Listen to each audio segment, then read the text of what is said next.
Hello दोस्तों, राधे राधे। आपका स्वागत है हमारे चैनल पे। आप सभी को वट सावित्री व्रत की हार्दिक शुभकामनाएं। आज मैं आपको वट सावित्री व्रत की कथा सुनाने जा रही हूँ। कथा कैसी लगी ज़रूर बताइएगा। तो चलिए सुनाती हूँ वट सावित्री व्रत की कथा।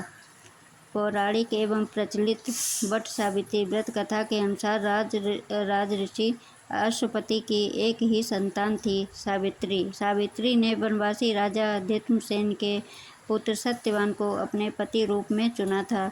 लेकिन जब नारद जी ने उन्हें बताया कि सत्यवान अल्प आयु है, तो भी सावित्री ने अपना निर्णय नहीं बदला। वह समस्त राज वैभव त्याग कर सत्यवान के साथ उनके परिवार की सेवा करते हुए वन में रहने लगी।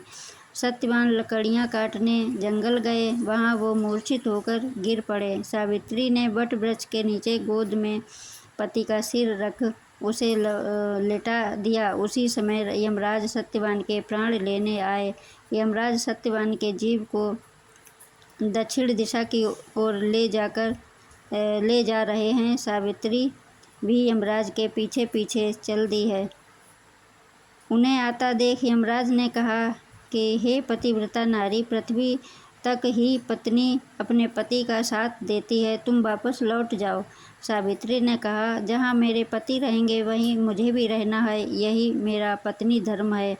यमराज के कई बार मना करने पर भी वो नहीं मानी। अंत में सावित्री के साहस और त्याग से यमराज ने प्रसन्न होकर उनसे 3 वरदान मांगने को कहा।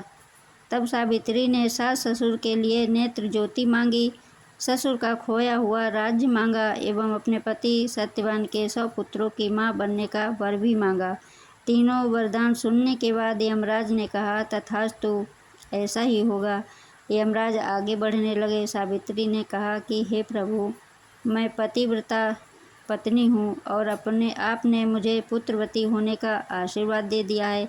यह सुनकर यमराज को सत्यवान के प्राण छोड़ने पड़े। सावित्री वट वृक्ष के पास आ गई, जहाँ उसके पति का मृत शरीर पड़ा था।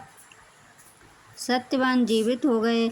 इस प्रकार सावित्री ने अपने पतिव्रता व्रत के प्रभाव से न केवल अपने पति को पुनः जीवित करवाया, बल्कि सास को नेत्र ज्योति प्रदान करते हुए ससुर